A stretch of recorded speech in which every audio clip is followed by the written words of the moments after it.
Hello दोस्तों, स्वागत है आपका प्रियंका लर्निंग क्लासेज में। 66वीं बीपीएससी बिहार एसएससी बिहार दरोगा और अन्य एग्जाम को ध्यान में रखते हुए घटना चक्र की सीरीज चलाई जा रही है। इसके अंतर्गत हम लोग भारतीय राज्य व्यवस्था एवं शासन के क्वेश्चन को देखते हैं ताकि आपका एग्जाम में कोई क्वेश्चन न छूटे। तो चलिए हम लोग देखते हैं भारतीय राज्य व्यवस्था के क्वेश्चन। आज का टॉपिक है संसदीय समितियां। काफ़ी इंपॉर्टेंट टॉपिक है, यहाँ से एग्जाम में क्वेश्चन आता है तो ध्यान रखेंगे। पहले नोट्स के माध्यम से देखते हैं। संसद विभिन्न समितियों के माध्यम से अपने कर्तव्यों का निर्वहन करती है। ये समितियां सदन द्वारा नियुक्त अथवा निर्वाचित की जाती है। यह अध्यक्ष सभापति द्वारा नाम निर्देशित की जाती है। यह अध्यक्ष सभापति के निर्देशानुसार कार्य करती है तथा अपना प्रतिवेदन सदन और लोक सभाध्यक्ष सभापति को सौंपती है। संसदीय समितियों को मुख्यतः दो भागों में विभाजित किया जाता है। पहला अस्थायी समितियां, दूसरा तदर्थ समितियां। अस्थायी समितियां अस्थायी प्रकृति की होती है जो निरंतरता के आधार पर कार्य करती है। इसका गठन प्रत्येक वर्ष अपना अथवा समय समय पर किया जाता है। तदर्थ समितियों की प्रकृति अस्थायी होती है। जिस उद्देश्य का गठन किया जाता है उसके पूरा होते ही यह कार्यकाल समाप्त हो जाता है।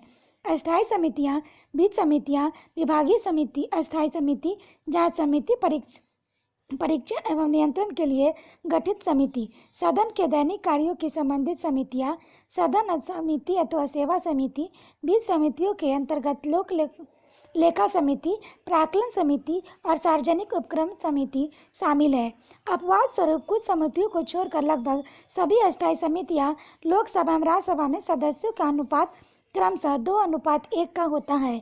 लोक लेखा समिति में कुल 22 सदस्य होते हैं, जिनमें 15 सदस्य लोकसभा से और 2 सदस्य राज्यसभा से होते हैं। यह समिति भारत सरकार के विनियोग लेखा और उन पर नियंत्रण तथा महालेखा परीक्षक के प्रतिवेदन की जांच करती है। इस समिति का कार्यकाल 1 वर्ष का होता है।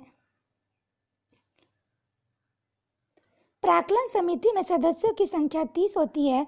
इसके सदस्य केवल लोकसभा में निर्वाचित होते हैं।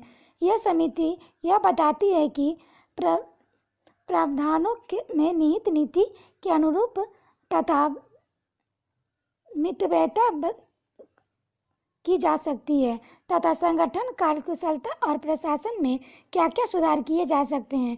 सरकारी उपक्रम समिति में 22 सदस्य, 15 लोकसभा, 7 राज्यसभा के होते हैं। यह समिति सरकारी उपक्रमों के प्रतिवेदनों और लेखाओं की जांच करती है। याचिका समिति की सदस्यों की संख्या 15 होती है। लोक लेखा समिति अपनी रिपोर्ट लोकसभा के अध्यक्षों को सौंपती है। समांतर लोकसभा में विपक्ष के किसी सदस्य को इसका अध्यक्ष नियुक्त किए जाने की परंपरा है। इस समिति में अध्यक्ष की नियुक्ति लोकसभा अध्यक्ष द्वारा की जाती है। इसे रिलेटेड हम क्वेश्चन देखते हैं। पहला क्वेश्चन है, निम्नलिखित में से कौन सी एक सबसे बड़ी संसदीय समिति है? तो यह प्राक्कलन समिति है। इसकी व्याख्या देखिए कि संसद का बहुत सा काम सभा की समितियों का द्वारा निपटाया जाता है, जिन्हें संसदीय समिति कहते हैं। संसदीय समिति के तात्पर्य उस समिति से है जो सभा द्वारा नियुक्त या निर्वाचित की जाती है अथवा अध्यक्ष द्वारा नाम निर्देशित की जाती है और अध्यक्ष के निर्देशानुसार कार्य करती है तथा अपना प्रतिवेदन सभा को अध्यक्ष को प्रस्तुत करती है। अपनी प्रकृति के अनुसार संसदीय समितियां 2 प्रकार की होती हैं, अस्थायी समितियां और तदर्थ समितियां। पहला है लोक लेखा समिति। दोनों सदनों द्वारा निर्वाचित कुल 22 सदस्य इस समिति के सदस्य होते हैं, जिनमें 15 सदस्य लोकसभा से 7 सदस्य राज्यसभा से आते हैं। यह समिति भारत सरकार के विनियोग लेखा और उन पर नियंत्रण और महालेखा परीक्षक के प्रतिवेदन की जांच करती है। इस समिति का कार्यकाल 1 वर्ष का होता है। प्राक्कलन समिति, इस समिति में सदस्यों की संख्या 30 होती है। इसके सदस्य केवल लोकसभा द्वारा निर्वाचित होते हैं। इसमें कार्यकाल 1 वर्ष का होता है। प्राक्कलन समिति यह बताती है कि प्राक्कलनों में निहित नीति के अनुरूप क्या मितव्ययता बरती जा सकती है तथा संगठन कार्यकुशलता और प्रशासक में क्या क्या सुधार किए जा सकते हैं। यह संसद की सबसे बड़ी समिति है। नेक्स्ट हम लोग देखते हैं सरकारी उपक्रम समिति। इस समिति में कुल 22 सदस्य होते हैं, जिसमें 15 लोकसभा और 7 राज्यसभा द्वारा निर्वाचित होते हैं। इस समिति का कार्यकाल 1 वर्ष का होता है। यह समिति सरकारी उपक्रमों के प्रतिवेदनों और लेखाओं की जांच तथा यदि सरकारी उपक्रमों के संबंध में भारत के नियंत्रण और महालेखा परीक्षक या कोई रिपोर्ट हो तो उसे जांच भी करती है। सरकारी उपक्रमों की स्वायत्तता कार्यकुशलता के संदर्भ में जांच करती है। नेक्स्ट हम लोग देखते हैं याचिका समिति। याचिका समिति के सदस्यों की संख्या 15 होती है। इसके सदस्य अध्यक्ष द्वारा नाम निर्देशित होते हैं। इसका कार्यकाल नियत नहीं है। पुनर्गठन किए जाने पर यह समिति बनी रहती है। इस समिति का कार्य लोकसभा को प्रस्तुत की गई याचिकाओं पर विचार करना और प्रतिवेदन प्रस्तुत करना है। अब हम लोग नोट देखते हैं। ये समितियां सार्वजनिक व्यय और संसदीय नियंत्रण का अंग है, जबकि भारत का नियंत्रक महालेखक परीक्षक संघ राज्य दोनों को लेखाओं के परीक्षण का कार्य करता है। नेक्स्ट देखते हैं, प्राक्कलन समिति के सदस्यों का कार्यकाल होता है तो 1 वर्ष का। नेक्स्ट है, निम्न में से कौन सार्वजनिक व्यय का संसदीय नियंत्रण का अंग नहीं है? तो भारत का नियंत्रक है महालेखा परीक्षक। नेक्स्ट क्वेश्चन है, संसद की अस्थायी समितियों के सदस्यों को लोकसभा राज्यसभा से किस अनुपात में लिया जाता है? तो इसका आंसर होगा क्रमशः 2 और 1 अनुपात में। नेक्स्ट है, निम्नलिखित कथनों पर विचार कीजिए। पहला, लोक लेखा समिति का अध्यक्ष लोकसभा अध्यक्ष द्वारा नियुक्त किया जाता है। दूसरा, लोक लेखा समिति में लोकसभा सदस्य, राज्यसभा सदस्य और उद्योग तथा व्यापार के कुछ जाने माने व्यक्ति सम्मिलित होते हैं। उपयुक्त कथनों में से कौन सा सही है? तो केवल 1 सही है। इसकी व्याख्या देखें। लोक लेखा समिति मुख्य कार्य भारत सरकार के विनियोग लेखाओं पर नियंत्रित महालेखा परीक्षक के प्रतिवेदन की समीक्षा करना है। समिति में कुल 22 सदस्य होते हैं। इसमें 15 सदस्य लोकसभा सदस्यों में आनुपातिक प्रतिनिधि पद्धति से एकल संक्रमणीय मत द्वारा चुने जाते हैं, जबकि समिति में राज्यसभा द्वारा नाम निश्चित 7 सदस्य बाद भी जुड़ जाते हैं। कोई भी मंत्री इस समिति का सदस्य निर्वाचित नहीं किया जा सकता है। लोक लेखा समिति के अध्यक्ष के रूप में लोकसभा अध्यक्ष द्वारा परंपरा के अनुसार विपक्ष किसी भी नेता को चुनना जाता है।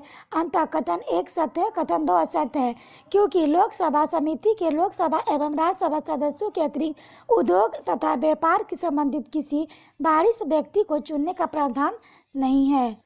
नेक्स्ट क्वेश्चन देखते हैं। निम्न कथनों पर विचार कीजिए। पहला, लोक लेखा तथा सार्वजनिक उपक्रमों की समितियों से राज्यसभा के सदस्य में संबंधित होते हैं, जबकि प्राक्कलन समिति के लिए सदस्य केवल लोकसभा के लिए लिए जाते हैं। दूसरा, संसदीय कार्य मंत्रालय कुल मिलाकर संसदीय कार्यों का मंत्रिमंडल समिति में निर्देशन में कार्य करता है। तीसरा, विभिन्न मंत्रालयों में भारत सरकार द्वारा गठित समितियों, परिषद, मंडलों एवं आयोगों के सदस्यों की संसदीय कार्य मंत्री नामित करता है। तो इसका आंसर होगा डी, यानी कि पहला, दूसरा, तीसरा।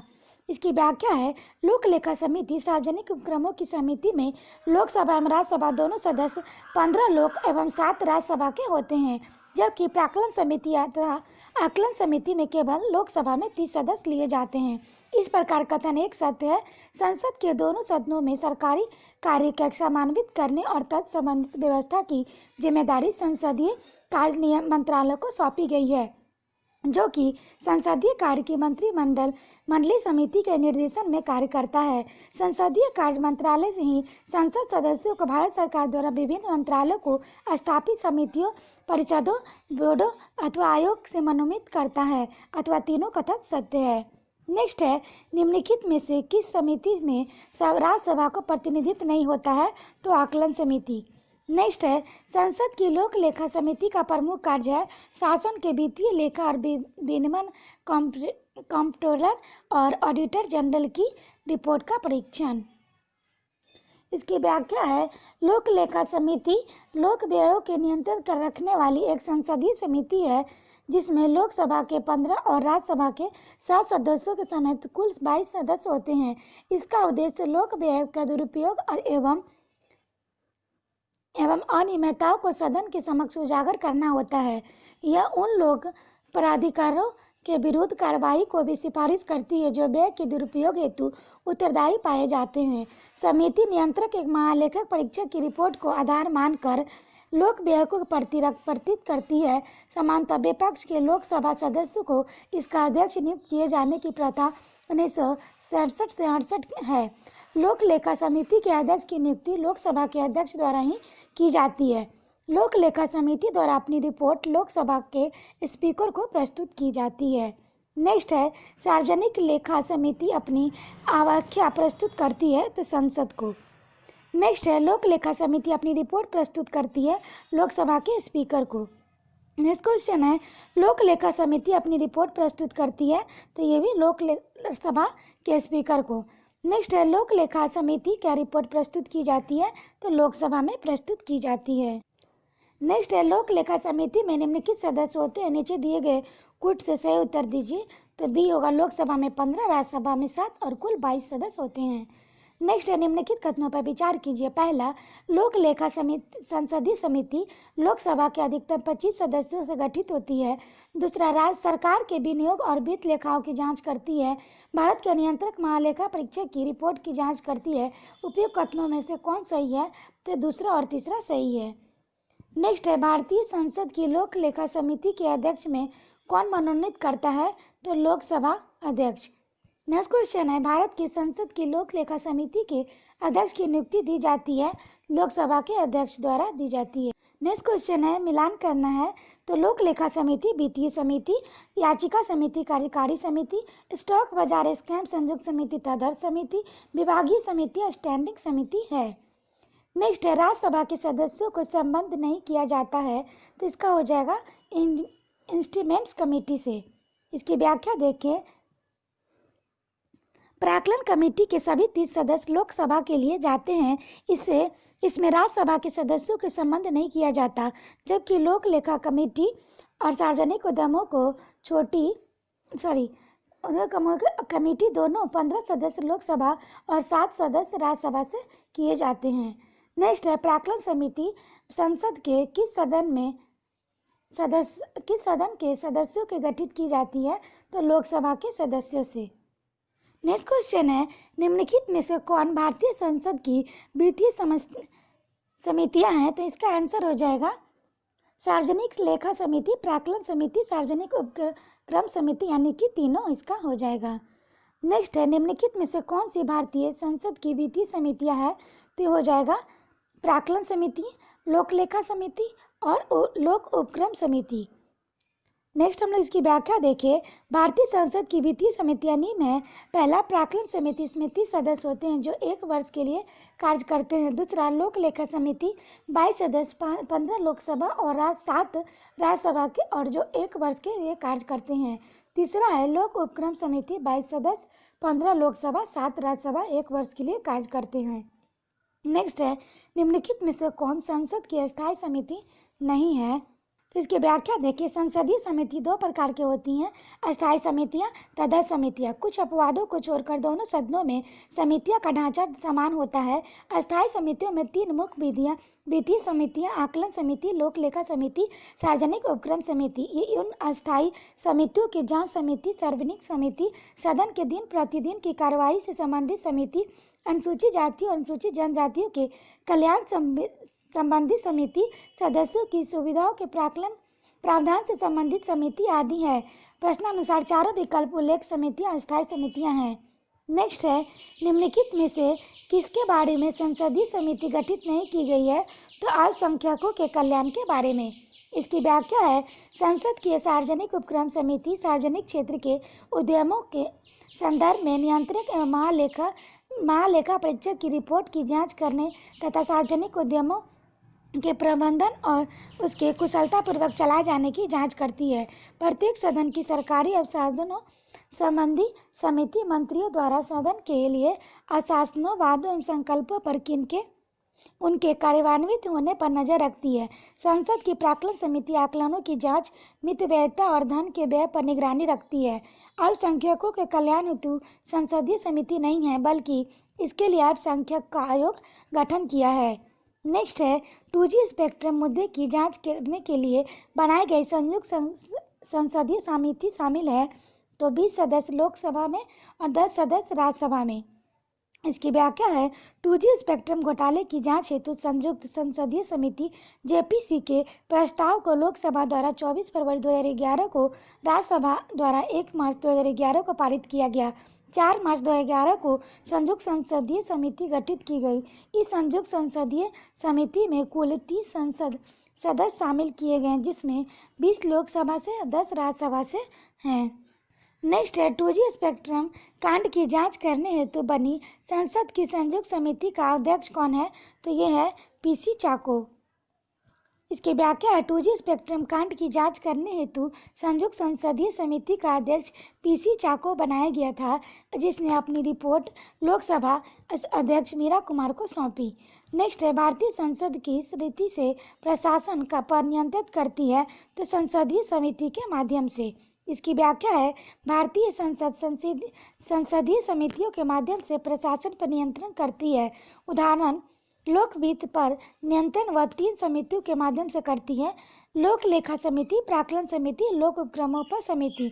ध्यातव्य है कि भारतीय संविधान में संसदीय समितियों के बारे में विशेष रूप से कोई प्रबंध नहीं किया गया है। नेक्स्ट है, भारत की संसद के संदर्भ में निम्नलिखित में से कौन सी संसदीय समिति इसकी संविदा करती है? संसद को सूचित करती है कि वह विनियम, नियम, उपनियम, उपविधि आदि के बनाने की शक्तियाँ संविधान के द्वारा प्रदत्त है। सदन द्वारा प्रायोजित उनका कार्यपालिका द्वारा प्रायोजन डेलीगेशन की परिधि के भीतर उचित प्रयोग हो रहा है, तो इसका आंसर होगा अधीनस्थ विधान समिति। इसकी व्याख्या है, अधीनस्थ या प्रायोजित विधायन उस नियमों, विनियमों, उपनियमों, उपविधियों आदि को कहा जाता है जो कि संसद द्वारा किसी अधीनस्थ को प्रायोजित विधायिक रीत के अनुसरण पर निर्मित किया जाता है। अधीनस्थ विधान समिति संबंधी समिति ही सदन को सूचित करती है कि प्रायोजित शक्तियों का प्रयोग प्रायोजनों को परिधि के भीतर उचित रूप में हो रहा है। नेक्स्ट क्वेश्चन है, भारत के दूरसंचार, बीमा, विद्युत आदि जैसे क्षेत्रों में स्वतंत्र नियामकों के पुनरीक्षण निम्नलिखित में से कौन करते हैं?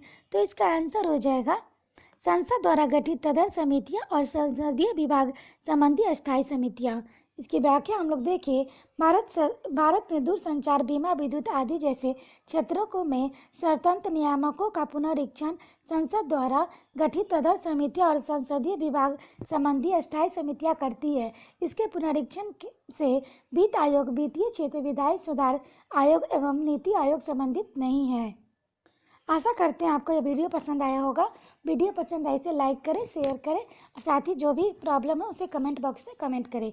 तो आज के लिए इतना ही दोस्तों, फिर मिलते हैं नेक्स्ट वीडियो में। Thank you.